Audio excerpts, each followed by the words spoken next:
I'm Siama Kurami. Welcome to California Insider. Diana, it's great to have you on. Welcome. Thank you so much for having me. I love being here. We want to talk to you about something that you've noticed in your community. You're in Los Angeles, you're in Calabasas area, right? Yes, Woodland correct. Hills, Calabasas. Yes. And you have seen a trend of home burglaries happening a lot more in the last couple of months. Can you tell us what's been happening there? Yes, correct. So first, I do want to start with this, that I'm not an expert whenever it comes to this. I'm not in law enforcement. I'm just a real estate agent that's very involved in my community, and I speak with a lot of people, from friends to clients to much more. So I have to say, for the past couple of months, the amount of examples and clients and friends that reached out to me regarding home breakings, it's higher than any other time since I've moved here. Like 1 week alone, I personally know of 10 cases between very close friends, clients, or neighbors, because it happened in my community as well, where people had their properties broken into, and with a lot of personal belongings, cash, jewelry being stolen from their house. So it's becoming a real life issue right now, especially if you live in certain parts of LA, in certain communities. And these type of robberies, are they all similar? The stories that you're hearing from your friends, are they similar types of robberies? Most of them. So most of the friends that I have that this happened to them, it happened usually during the dinner time, whenever they're not at home. And the other cases that I know usually happen during lunchtime, whenever people were not home. So they have that as far in common. Usually they happen whenever the homeowners are not home. And this is happening is because most of the times are targeted with people watching you for many times weeks or days prior to actually making a move on your property. So they all have a lot of similarities. They all have about between 2, 3 to 4 people that break into the property. Some of them actually get into the house. The other ones are waiting on the street or just checking the neighborhood, make sure you're not coming back home whenever someone is in your property. So they do have a lot of similarities between all of them. So they're pretty organized. Very organized. Yes, I would say very organized. Most of them, they come in a couple of days prior to actually break into your property. I have friends that they have pictures on their Ring cameras with the same people coming in the day before, a couple of days before, taking pictures of the property or checking the neighborhood, just walking around. The same car that you see in the Ring footage that dropped them off was caught on a Ring camera a couple of days prior to they actually break in. So are very organized. A lot of my clients or friends or my doctor found cameras on their properties that they were either in like bushes in front of their properties or on the neighbor property or in trees or hidden somewhere and covered with like extra fake greenery or turf. They are able to connect to your Wi-Fi to check your camera. They're able to cut many times your electricity on your camera as well. And don't ask me exactly how they do it because I don't.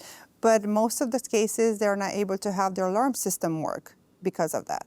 So they're very organized. They're very organized. They manage to come in. They monitor people's behaviors. And then they also have some access to technology that they can disable your alarm. They do, yeah. And many times they follow you around for multiple days before they come in. I have to say, all of the ones that I'm aware of, I can guarantee you that all of them were targeted attacks. They were just not random robberies. Most of them were happening exactly as the homeowner was leaving the property. And they were leaving right before they were coming back. And that's many times is because someone is waiting either at the bottom of the hill, if you live in a hilly property like I am, or they're at the end of the street, or, and they know exactly what time you're coming back, because most of the times they know your license plate number, what type of car you're driving, they know how you look, so they're very organized. They're not random breakings. And in your street, you had 2 cases. Can you tell us about those?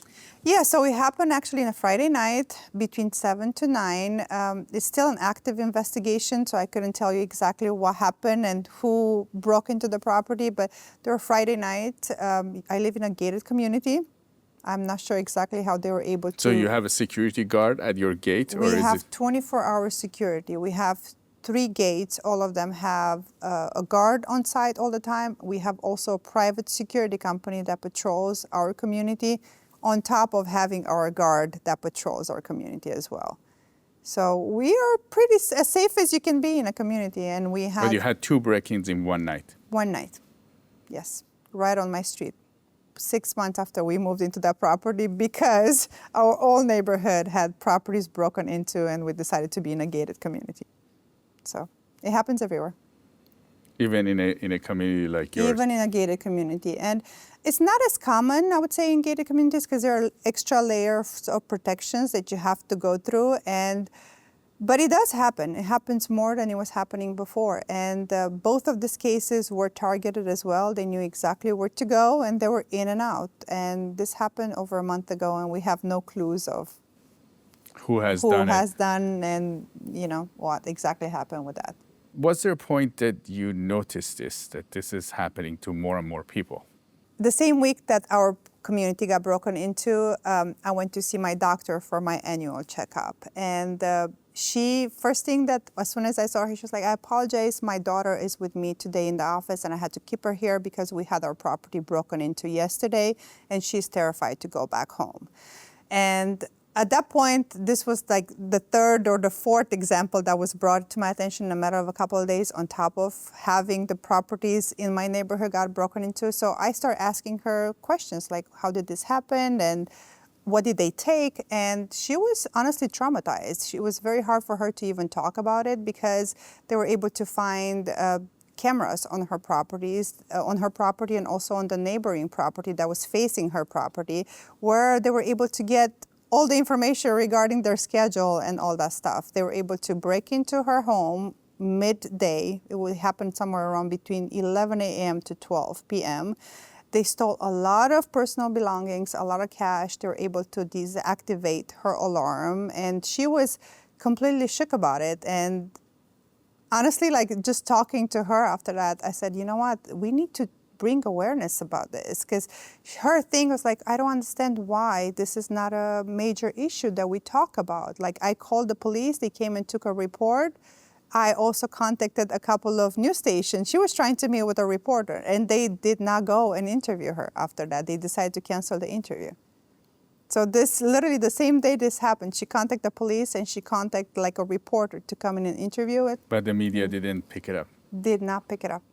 She didn't. And I actually told her that I'm going to talk about the subject on the network, and she was very proud of me and happy. And she said, please bring as much awareness as you can to this issue, because I don't feel safe in my home anymore. And I do believe that on her street, there are anywhere between 3 to 5 homes burglarized at the same time. And this happened in Northridge. She lives in Northridge, which is very close to Woodland Hills as well.